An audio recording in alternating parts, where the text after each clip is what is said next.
지자 예수님의 제자들이 예수님에게 이렇게 요청을 합니다. 예수님, 세례 요한이 자기 제자들에게 기도를 가르쳐 주었습니다. 그렇다면 예수님, 우리에게도 기도를 가르쳐 주세요 라고 요청을 합니다. 여러분, 이거 정말 좋은 요청이에요. 제자들이 예수님께 요청했다는 것은 예수님께 기도했다라는 말하고 똑같은 거예요. 여러분, 기도를 좀 잘하고 싶으신가요? 기도를 좀 잘하고 싶으세요? 우리 교회 항존직들이 예배 시간에 기도를 하는데 저는 굉장히 수준 있는 기도라고 생각해요. 정말 잘하시더라고요. 감동적이에요. 여러분들 내년부터 우리 집사님들 한번 이 강단에서 기도를 좀 시키면 어떨까 그런 생각도 해보는데 너무 좋은 아이디어인가요?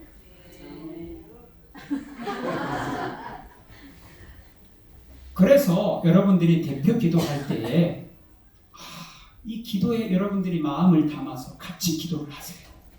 그럼 여러분의 기도에 놀라운 변화가 일어날 줄 믿습니다. 주여, 세례 요한이 자기 제자들에게 기도를 가르친 것 같이 우리에게도 가르쳐 주옵소서. 그래서 예수님께서 그럼 내가 기도를 가르쳐 주마 하면서 가르쳐 주신 말씀이 오늘 본문이고 이것이 유명한 주기도문이에요. 여러분, 주기도문 많이 외우시고 그리고 많이 우리가 예배 때도 사용하지 않습니까? 그런데 그 의미를 다 알고 사용을 하시나요? 그래서 오늘 제가 주님의 말씀 주기도문 한 음절, 한 단어, 또 문장 이것을 좀 자세하게 살펴서 여러분이 주기도문을 암송하거나 이것을 가지고 기도할 때 도움을 드리고자 합니다. 먼저 하늘에 계신 이 말씀으로 시작합니다. 기도의 대상이 누구냐? 이것이 중요해요. 우리가 기도를 하나님께 드리는데 하나님이 어떤 분이시냐? 이걸 알아야 돼요.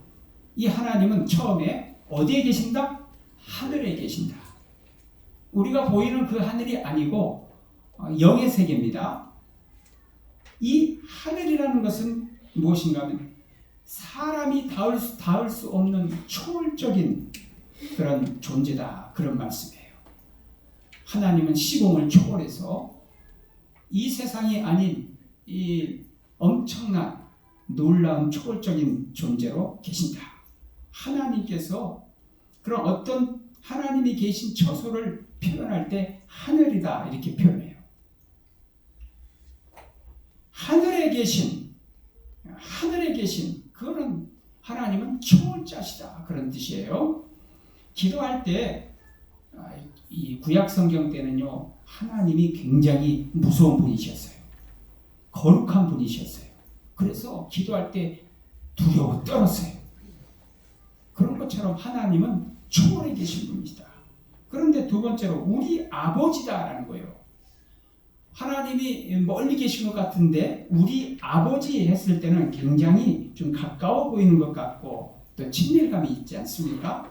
아버지 할 때 얼마나 여러분 아버지라는 용어는요 아버지들이 들을 때 자녀가 아버지라고 부를 때 아버지들은 굉장히 흐뭇합니다. 행복해해요. 아버지 이렇게 불렀는데 저 소리 정말 싫다 이런 아버지 있나요? 그런 아버지는 정상적인 아버지는 아니죠. 아버지 그리고 길에서도 어떤 아이가 자기 아버지에게 아빠 하면서 이야기하고 또 아빠하고 이렇게 손잡고 가는 모습 보면 너무 행복하게 보여요. 너무 행복해 보이지 않아요? 아빠 얼마나 좋은지 몰라요. 우리가 하나님을 아버지라고 부를 수 있다는 것이 행복인 줄 믿습니다. 하나님 아버지 얼마나 좋아요. 그런데 하나님 아저씨 이렇게 하면 그게 좋아요? 하나님 아버지 이렇게 부를 수 있는 특권이 있다는 것이 얼마나 감사한지 몰라요. 예수님께서 이 사복음서에 보면은 무려 170여 회나 하나님 아버지를 부르셨어요. 그리고 요한복음 1장 22절에 주께서 말씀하셨어요. 영접하는 자, 곧 그 이름을 믿는 자에게는 하나님의 자녀가 되는 권세를 주셨다. 어떤 사람이 하나님의 자녀가 됩니까? 어떤 사람이 하나님을 아버지라고 부를 수 있습니까? 예수 믿는 사람. 예수 믿는 사람에게는 자녀가 되는 권세를 주셨어요. 그래서 우리가 하나님을 아버지라고 부를 수 있다니까요. 여러분들 고아가 아닙니다.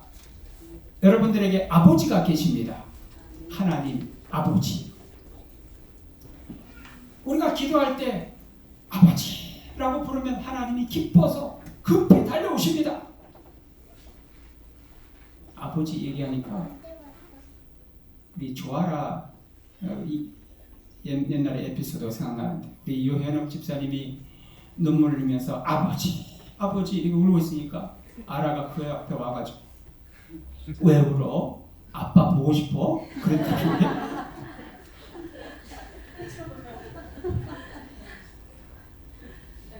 우리 아라가 좀 사고도 많이 쳤죠. 장모님 개수하고 있는데 밖에 나가 놀아라 그랬더니 죽을래요? 그랬더니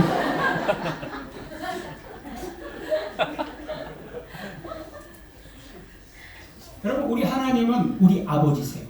아주 하늘에 계시지만 아주 친밀하시고 가까이 계신 아버지세요. 그런데 어느 순간에 하나님에 대한 이미지가 많이 왜곡되어 버리는 경우가 있습니다. 왜 그런가 하면은 그것은 바로 아버지에 대한 상, 육신의 아버지를 생각하면서 하나님의 상에 영향이 미칩니다. 그러니까 육신의 아버지를 통해서 하나님을 동일시하는 경우가 있어요. 그래서 우리 아버지가 정말 좋으신 아버지면 하나님도 좋게 느껴지고 우리 아버지가 나쁜 분이면 하나님도 나쁘게 여기지는 것이 이게 심리학에서 나오는 거예요. 이번에 다니엘 기도회 때 정말 순간순간 은혜 많이 받고 우리 다니엘 기간 동안에 지금 계속 축제 기간입니다. 거기에 김관성 목사님 간증을 통해서 많은 감동을 받았고 공감을 했어요. 왜냐하면 저희 삶과 많이 비슷했기 때문에. 이 목사님이 어릴 때 초등학교 때 그 아버지는 한평생 알코올 중독에 노름 중독에 술 그리고 담배 이것으로 살다가 결국은 간암으로 세상을 떠나셨다 그래요. 사람이 자기가 원하는 것이 주어지지 않으면 남자들은요 결국은 인생을 포기하게 됩니다. 그래서 술과 노름으로 인생을 이렇게 마감하는데 이분 표현에 의하면 자기 아버지는 그 중에 그런 사람들 가운데 동급 최강이었대요. 얼마나 악했으면. 이분이 아버지가 경제력이 없어요. 그래서 아침부터 저녁까지 노름과 그리고 술을 드셔요. 그 친구들하고 같이 마시고 또 놀다가 저녁 7시가 되면 다 집으로 데려오는데 집이 단칸방이에요. 다 데려왔고 저녁 7시부터 새벽 2시나 3시까지 노름을 하는 거예요. 그리고 담배를 피는데 담배 연기가 쭉 해가지고 숨을 못 쉴 정도라는 거죠. 그런데 이제 엄마하고 이 김관성 어린이가 집에 들어오면 그 아저씨들이 사람이 가족이 들어오면 집에 가야 될 거 아니에요. 그 인간들 도대체 난 어떤 인간인지 모르겠는데 새벽 2시까지 3시까지 핫도를 치면서 담배를 피우는데 거기서 3분의 1을 차지하는 거예요. 가족 이 집안을 3분의 1 정도 그 책상 밑에 거기가 비교적 담배 연기가 좀 적은 곳이에요. 거기서 엄마하고 부인께하고 거기서 잠을 자시고 남편이 경제력이 없으니까 어머니가 새벽 4시부터 가서 나물도 팔고 거래고기도 팔고 막 이렇게 생계를 유지해놨다 그래요. 그런데 노름을 하다가 돈을 많이 따면은 그래도 괜찮아. 근데 돈을 잃어버리면 화가 나가지고 견디지 못해서 엄마한테 살림을 왜 이렇게 하느냐 하면서 계속해서 육두문자 쓰면서, 그리고 이 폭력을 학대를 하고 구타를 하는데 무기를 많이 댄다는 거예요. 숟가락이나 포크를 들어서 찍어버린다고 해요. 그래서 어느 날도 어머니를 찍어가지고 유혈이 남자한테, 이 아들이 참다 못해 좀 체격이 좀 어느 정도 좀 컸는가 봐요. 그래서 막내가 손을 탁 잡고 아버지 손 잡고 주저앉혀버렸다는 거죠. 그러니까 아버지가 이 엄청난 이런 일이 없었는데 이 자존심이 상한 거예요. 푹 주저앉았는데 나가버렸대요. 그래서 이게 1달러인 줄 알았는데 이제 어머니하고 같이 잠자려고 하는데 밖에서 슥슥 부엌에서 그 소리가 나더래요. 칼을 가는 소리야, 칼을. 그래가지고 불이 켜지더니 칼을 들고 들어온 거예요. 죽이겠다고. 그래서 팬티바람으로 그냥 걸음 안 나서라고 도망갔는데 교회로 갔다잖아요. 참 얼마나 정말 상처가 컸던지 그 어린 아이의 마음속에 아버지에 대한 상이 진짜 나빠요. 이런 아이들이 우리나라에 얼마나 많은지 몰라요. 여러분들의 아버지는 어떠하셨습니까?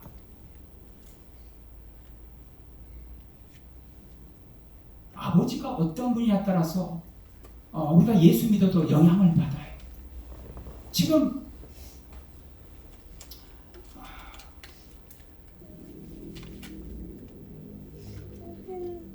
우리가 기억해야 될 것은 현재 우리들의 아버지의 모습들이 우리 자녀들에게 잘못된 그 아버지 상을 그 아이들 속에 각인될까봐 굉장히 염려가 되는 거예요. 하나님의 상이 왜곡될까봐 걱정이 되는 거예요. 그러기 위해서 우리는 좋은 아버지가 되어야 됩니다. 하나님을 경외하고 하나님 말씀대로 살고 선한 일을 하고 정말 좋은 아버지가 된다면 그 자녀들은 걱정하지 않아도 돼요. 왜 우리 자녀들이 삐뚤어질까? 여러분 자신들을 한번 반성해 봐야 돼요. 저도 자식 키우는 입장에서 큰소리 치지 못합니다. 자식이 내 마음대로 안 되는 것은 있어요. 그러나 우리의 이 자녀들에게 내가 우리 하나님 아버지의 모습을 반영하는 삶을 산다면 우리 자녀들은 결코 삐뚤어진 길을 가더라도 다시 돌아오게 될 줄 믿습니다. 우리 하나님은 좋은 아버지세요. 사랑하는 독생자 예수 그리스도를 우리를 위해서 내어주신 그 사랑이 많으신 아버지세요. 두 번째 기도합니다. 이름이 거룩히 여김을 받으시오며. 이름은 그 존재 인격을 나타내죠. 여러분 이름만 들으면 치가 떨린 사람이고 이름만 들어도 정말 존귀한 사람이라고 그렇게 의식이 되는 분이 있어요. 여러분의 이름을 들으면 사람들이 어떻게 생각할까요? 이 정유미 집사님 어떤 생각이 들까요? 좋은 이미지가 떠오르겠죠. 그렇듯이 사람의 이름은 그 사람의 인격과 삶을 드러내요. 우리 하나님 역시 하나님께서는 그 이름이 존귀 여김을 받기를 원하시는 거예요. 그래서 우리가 기도하는 목적이 하나님의 이름이 높여지기를 원합니다. 그러기 위해서는 여러분이 영광을 하나님께 돌려야 돼요. 우리의 삶이 하나님의 영광을 드러내줘야 돼요. 어떤 교회 젊은 여자 집사님이 같은 아파트에 사는 불교 믿는 사람에게 전도를 하게 됩니다. 예수 믿으세요? 그랬더니 저는 예수 안 믿을 겁니다. 그랬더니 그분이 이렇게 얘기를 해요. 저 전도하는 분이 나는 불교 다녀요. 그랬더니 불교에는 생명 없어요. 예수 믿으셔야 돼요.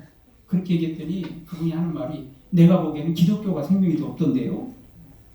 왜 그런가 하면은 이 사람이 세를 살았는데 그 집주인이 예수 믿는 사람이었대요. 그것도 항존직인가 봐요. 중요한 직책을 맡은 것 같아요. 그런데 얼마나 못되게 했는지 상처가 너무 많은 거예요. 그 사람들 보면 생명이 없는 것 같다, 그런 얘기예요. 우리 예수 믿는 우리 그리스도인들, 특별히 검단 목천교회 성도님들 어디를 가나 여러분 그리스도의 영광을 드러내는 삶을 사시기를 축원합니다.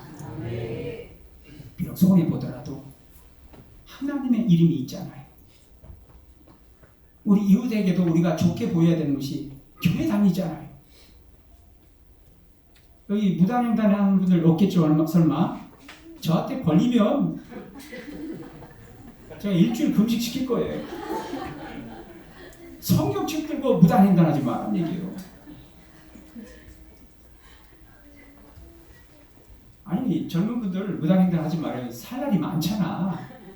안 그래요? 시간이 많은데 뭐 그 좀 5분, 2분 기다리면 되잖아요. 어떤 분은 또 야 자기만 갈 것을 또 다른 사람 데리고 무단횡단하는 분인데 2주 금식시킬 겁니다. 우리는 먹든지 마시든지 무엇을 하든지 다 하나님의 영광을 위해서 해야 됩니다. 하나님의 영광 받으시도록 기도해야 돼요. 그 다음에 나라 임하오시며, 여러분 하나님의 나라에 대해서 예수님은 많이 강조를 하시는데 이 복음서의 가장 핵심이 하나님의 나라예요. 여러분 누차 강조하지만 여러분들 이것을 이해하지 못하면 하나님의 뜻을 여러분 찾기 어려워요. 하나님 나라가 무엇이냐? 사도 바울도 복음서마다 하나님 나라에 대해서 강조를 많이 했고 예수님도 세례요한도 하나님 나라 강조했는데 하나님 나라가 무엇일까? 여러분 그 나라에는 왕이 있지 않습니까? 하나님의 나라의 왕은 누구실까요? 하나님이시죠. 여러분 하나님이 우리의 왕이신 줄 믿습니다. 하나님의 나라는 하나님이 통치하신 나라, 쉽게 말하면 그겁니다. 그래서 나라가 임하오시며 하는 말씀은 하나님께서 이 나라를 통치해 주세요, 그런 말씀하고 똑같아요. 예수님이 오시기 전에는 이 세상은 하나님의 통치가 아니라 마귀의 지배를 받고 있었어요. 그래서 마귀가 질병을 일으키고 가난을 일으키고 전쟁하게 만들고 죄와 사망으로 이 땅을 온통 마귀의 지배하에 놓이게 됐습니다. 여러분 저 북한의 영혼들 보세요. 이번에 단일 기도 때 간증들 너무 가슴 아팠어요. 저 북한에 있는 영혼들 보세요. 주인 잘못 만나서 비참하게 살고 있잖아요. 우리는 먹을 것이 남아서 풍부하고 살을 빼야 한다는데 저기는 한 끼 얻어먹을 음식이 없다. 그래서 시궁창에 흐르는 국숫가락을 그것을 건져먹는 아이들이 얼마나 많은지 몰라요. 저 북한의 정권이 빨리 무너져야 됩니다. 사단의 지배하에 있을 때 이 모든 피조물과 인간들이 비참하게 살았던 거예요. 이런 가운데 하나님께서 이 인류를 구원하기 위해서 사랑하는 독생자 예수 그리스도를 2019년 전에 이 땅에 보내셨다, 그런 얘기예요. 그래서 이 땅에 하나님의 나라가 도래하기 시작했다. 그리고 뜻이 하늘에서 이룬 것 같이 땅에서도 이루어지이다. 여러분 뜻은 원하시는 거죠. 하나님의 뜻이 무엇일까? 하나님의 뜻에, 하나님의 말씀에 순종하는 것이죠. 하나님의 통치에 순종하는 것입니다. 그런데 뜻이 하늘에서 이루어졌다라는 말이 무슨 말입니까? 이미 하늘에서는 하나님의 통치가 100% 완성되었다. 거기에는 하나님을 거역하는 자가 없고 하나님께 불순종한 자가 없다. 천군 천사들이 다 하나님께 순종한. 전에 악한 자들이 있었거든요. 마귀가, 이 루시퍼가 타락한 천사 아닙니까? 이 타락했다가 결국은 하나님께 징계를 받고 하늘에서 쫓겨났지 않습니까? 그러니까 이제는 하늘나라에 더 이상 이런 악한 존재가 없어요. 뜻이 하늘에서 이룬 것처럼 이 땅에도 지금 마귀가 지배하고 있는데 이 땅에도 하나님께서 통치해 주셔서 이 땅에서도 마귀를 몰아내게 해주세요. 그 말이 바로 뜻이 하늘에서 이룬 것 같이 땅에서도 이루어지리라 그 말씀이에요. 이 땅에서 하나님의 뜻이 이루어지게 되면 하나님 말씀에 순종하게 되면 이 땅은 놀랍게 변화가 일어납니다. 마태복음 11장 5절에 보니까 예수님이 오셔서 하신 일들 보세요. 사탄 마귀가 지배할 때는 맹인으로 못 걷게 나병 환자들을 만들었지만 예수님이 오셔서 맹인들을 보게 하시고 못 걷는 자를 걷게 하시고 나병 환자를 깨끗하게 치유해주고 죽은 자도 살리시고 그래서 예수님이 오심으로 말미암아 하나님의 통치가 미치면서 점점점 이 세상이 천국이 점점점 확장되고 있는 것입니다. 선교사들은 지금 하나님 나라를 확장하기 위해서 선교지에 나가서 복음을 전하고 있는 거예요. 여러분 이 땅에 하나님의 나라가 임하도록 기도하시기 바랍니다.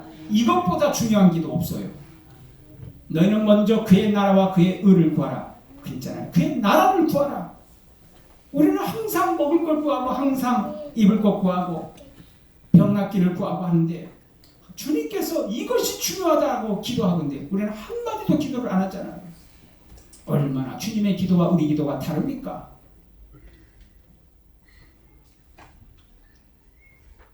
이 땅에 예수님이 오셨는데 제일 경계하고 두려워하는 존재가 누구였죠? 마귀죠. 내가 여기 이 땅의 지배자인데 새로운 왕이 탄생했단 말이에요. 예수님이 탄생했어요. 그러니 얼마나 두렵겠어요. 그래서 예수님을 죽이려고 하잖아요. 태어날 때부터 어린 아기 예수님을 죽이려고 하잖아요. 헤롯 왕을 통해서. 그러나 예수님께서는 이제 드디어 인류 구원을 위해서 놀라운 구원을 이루시게 되는데 마귀가 예수님은 죽으실 뿐 아니라 죽임을 당하신 거예요. 그래서 모든 죄와 죄를 위해서 십자가에 못 박혀 죽으셨어요. 사탄은 이제 이겼다라고 했는데 사흘 만에 예수님이 부활하셔서 이제는 항복한 거예요. 자기가 죽인다고 죽였는데 살아났어요. 여러분 이것만큼 무서운 게 있어요. 싸울 때 말이에요. 한 대 맞잖아요. 그러면 때려봐 그러면 더 무서운 거예요.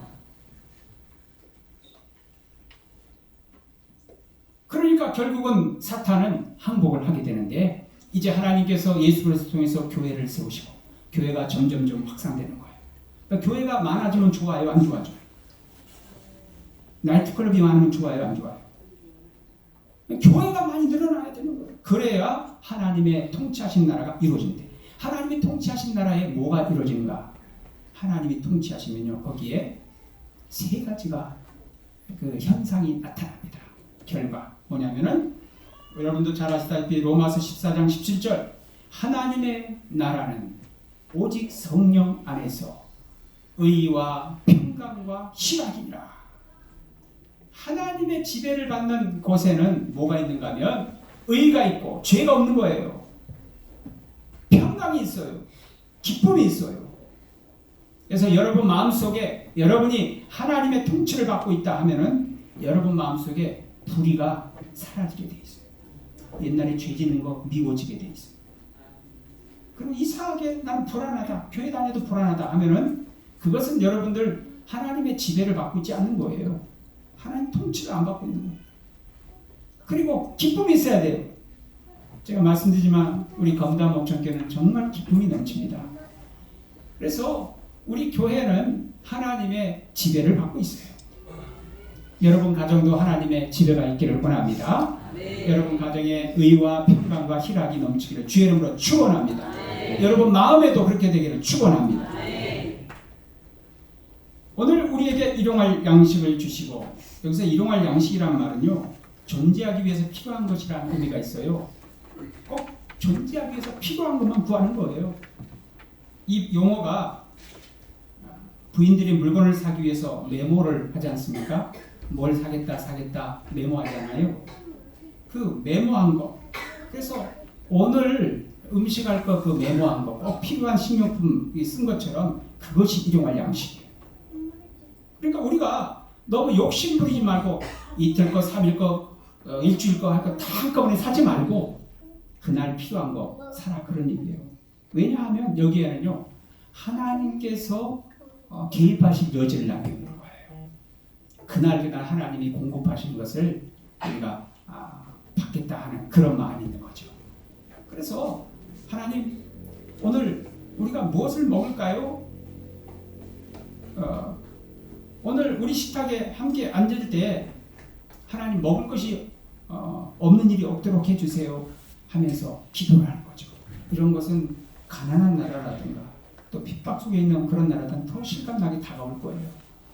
여러분 지나치게 욕심 부리지 말고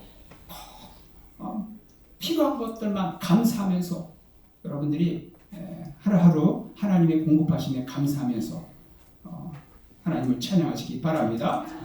우리가 우리에게 잘못한 사람을 용서해 준 것 같이 우리 죄를 용서하여 주옵시고 14절 15절 보면 너희가 사람의 과실을 용서하면 너희 천부께서도 너희 과실을 용서하시려니와 너희가 사람의 과실을 용서하지 아니하면 너희 아버지께서도 너희 과실을 용서하지 아니하시리라. 지난번에 인터넷에 보니까 아들을 죽인 그 사형수를 용서해 준 어머니의 글이 인터넷에 실렸습니다. 이란에서 있었던 일인데요. 이란에서 두 자녀를 가진 어머니가 있었는데 하나는 어릴 때 교통사고로 죽고 또 한 명은 이 살인범에 의해서 살해를 당하게 됩니다. 그것이 7년 전의 일인데 얼마나 마음이 아픈지 두 자녀를 다 잃어버렸잖아요. 얼마나 가슴 아파. 그런데 그 자녀를 죽인 그 사형수에 대해서 용서가 안 되는 거예요. 어느 날 사형 집행일이 있다고 부모를 초청합니다. 그때는요 이란의 법이 그렇다 그래요. 사형수를 이제 목줄을 메고 의자에 올려놓습니다. 그러면 그 피해자의 어머니가 그 의자를 치워가지고 이 사형수가 목매달아 죽게 만드는 그런 법 집행이 있다는 거예요. 그래서 이제 그 어머니가 사형대에 올라갑니다. 올라가서 이제 의자를 치워버려야 되는데 의자를 치우려다가 사형수의 뺨을 한 대 세게 내려칩니다. 그러면서 내가 너를 용서하겠다. 그러면서 남편에게 목줄을 풀어달라고 이렇게 요청을 해요. 뜻밖의 그런 상황이 벌어진 거죠. 왜 그랬는가 하면요. 정말 용서하기 싫었는데 10일 전에 아들의 꿈에 나타났다는 거예요. 나를 죽인 자를 용서해달라는 아들이 꿈속에서 그렇게 부탁을 했던 거예요. 아들을 죽인 사람 때문에 그 7년 동안 계속해서 고통당하고 분노의 감정 때문에 참을 수가 없었는데 잠도 제대로 못 잔 거예요. 그런데 결국은 이 사형수를 용서하기로 결정하고 결국은 그를 풀어줍니다. 사형수의 어머니도 달려와서 발 앞에 엎드려서 고맙다고 하면서 눈물을 흘린대.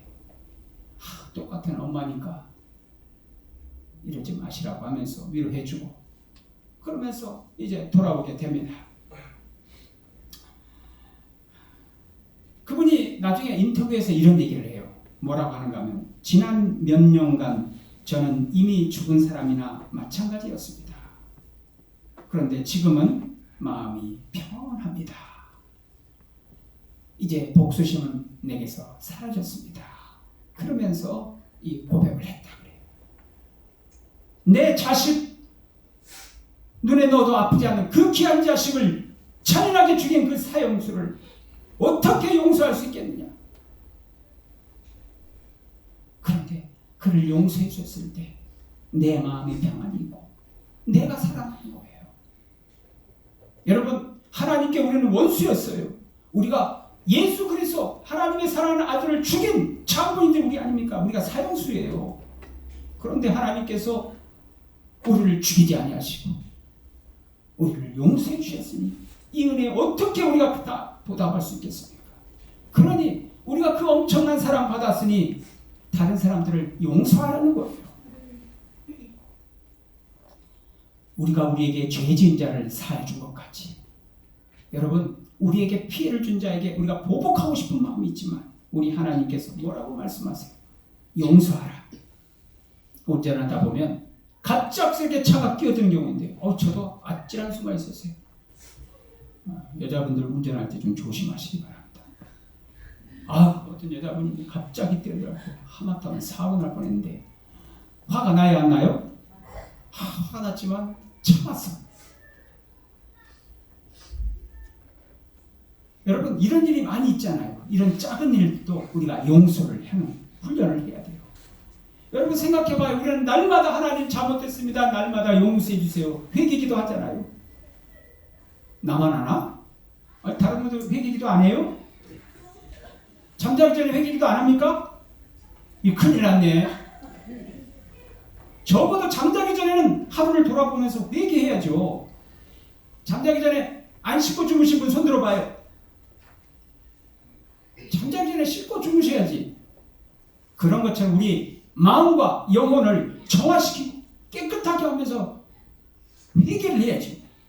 그렇지 않으면 이것이 기억이 없어갖고 많이 죄가 누적돼가지고 이 죄가 여러분 이것이 문제를 일으키는 거예요. 조금씩 쌓이는 거 이거 무시하면 안 돼요. 눈도 계속 쌓이다가 어느 순간 눈 한 덩어리가 탁 떨어지면서 나무 가지가 딱 꺾이듯이 죄를 방치해서는 안 되는 거예요. 날마다 회개해야지. 그래서 날마다 회개하고 회개할 때 얼마나 하나님 오늘 제가 왜 또 그런 말을 했는지 모르겠습니다. 내가 좀 더 친절했어야 되는데 하나님 얼마나 목사님 저도 죄가 많은지 몰라. 하나님 앞에 엎드리기만 하면 죄가 많아. 여러분들은 저보다 굉장히 다 의인 같아요.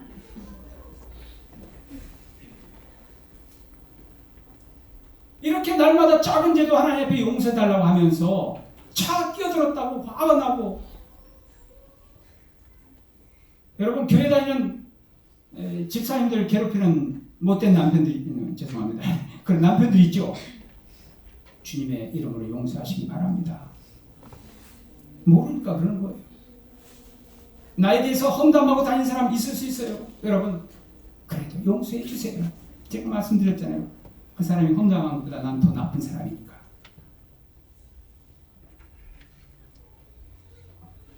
우리 주님께서는 십자가에서 못 박히실 때 저 잘못한 사람들이 못 박아놓고 예수님을 비난하고 조롱했단 말이에요.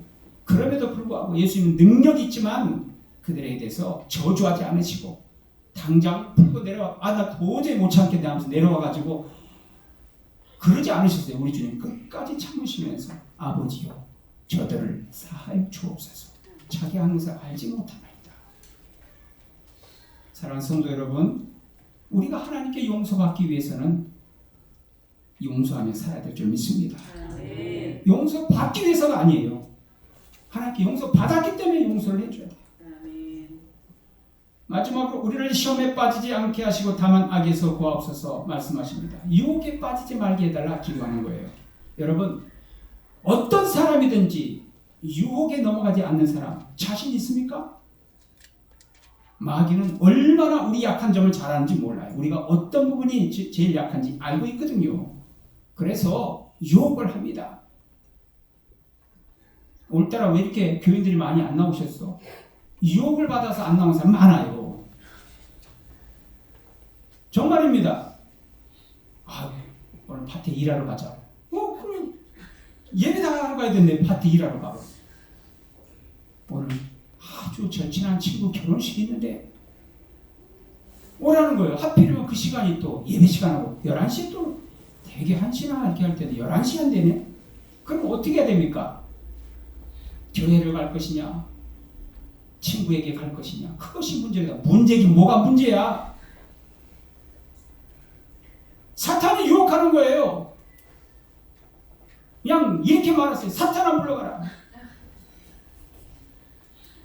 축의금만 보내요. 축의금만. 요즘에 한 끼 4만 원 된다니까. 가면은 손해요. 사탄은 음란을 보라고 유혹합니다. 나 안 봐. 이번만 봐. 그래? 하면서 넘어가는 거야. 이성의 유혹, 물질의 유혹, 게임의 유혹, 각종 유혹들이, 각종 중독의 유혹들이 계속해서 우리에게 손을 내밀고, 우리가 얼마나 연약한 존재인지 여러분 스스로가 아실 거예요. 내가 다시는 안 하겠다 하면서도 계속하고 있잖아요. 그러면서 맨날 회개하고 있잖아요. 하나님 이제 볼 낯도 없죠. 매번 회개하면서 언제까지 그렇게 하고 있을 거예요? 한번 따라서 해보세요. 이런 유혹이 다가올 때. 아니, 그건 제가 한 얘기고, 이런 얘기 따라서 하세요. 자, 유혹이 다가올 때 사탄아 물러가라. 네, 그렇게 하시기 바랍니다. 그러면 그 말 한마디에 상황이 확 바뀌어요. 마귀가 유혹할 때 사탄아 물러가라. 하나님, 아침에도 기도하세요. 우리 자녀들 시험에 빠지지 않게 하시고 악에서 구하옵소서. 악은 바로 마귀를 가리키는 거예요. 마귀로부터 보호해 주세요. 얼마나 유혹이 많습니까? 우리 자녀들 보세요. 얼마나 유혹이 많아요. 우리 청년들 얼마나 유혹이 많은데입니까? 그런데 부모가 기도하지 않는 부모 있다면 그 부모는 정말 좋은 부모가 아니죠. 방패 기도해야 돼요. 방패 기도. 오늘 말씀을 정리합니다. 세속적인 종교의 기도는 오직 자기의 뜻과 소원을 이루어달라고 요구하지만 이러한 기도는 욕심 있는 기도예요. 주님의 기도하고는 너무 차원이 달라요. 여러분, 주님이 가르쳐준 기도를 마음에 새기고 우리도 주님이 원하는 기도를 드리시기를 바랍니다. 그리고 이 주기도는 그 자체가 능력이 있어요. 초대교회에서는요, 하루 3번씩 이거를 암송하도록 했고, 또 유명한 성 어거스틴은 뭐라고 얘기했는가 하면요, 이렇게 얘기했습니다. 신자들이 하루도 주기도문으로 기도하는 일 없이 그냥 가게 하지 말아야 한다. 쉽게 말하면 되는데, 신자들이 날마다 주기도문을 외워야 된다, 이렇게 말하면 될 걸 믿고 왔는데, 날마다 저는 일어나자마자 하거든요. 일어나자마자 딱 그 자리에서 엎드려가지고 주기도문을 합니다.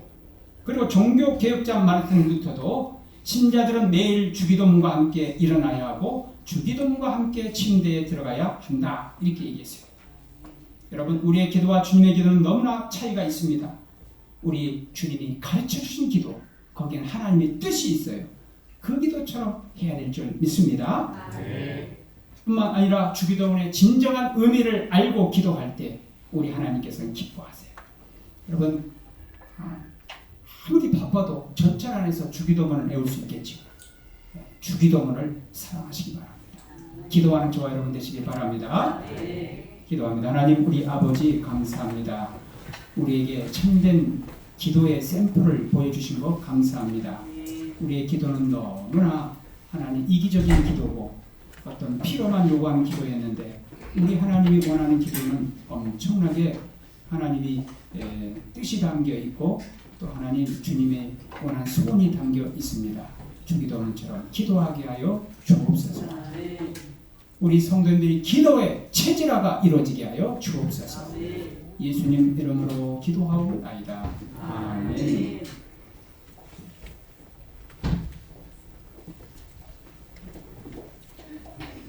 찬송 361장 찬송합니다.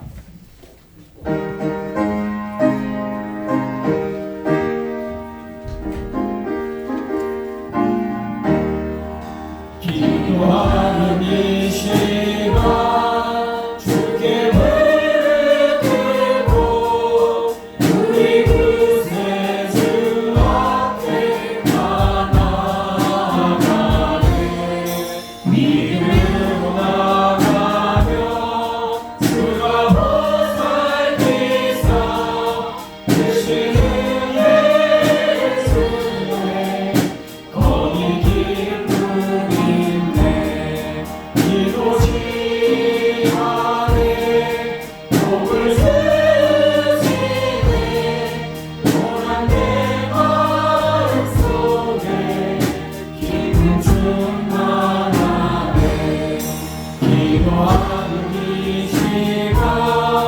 주가 곁에 오사 인자하신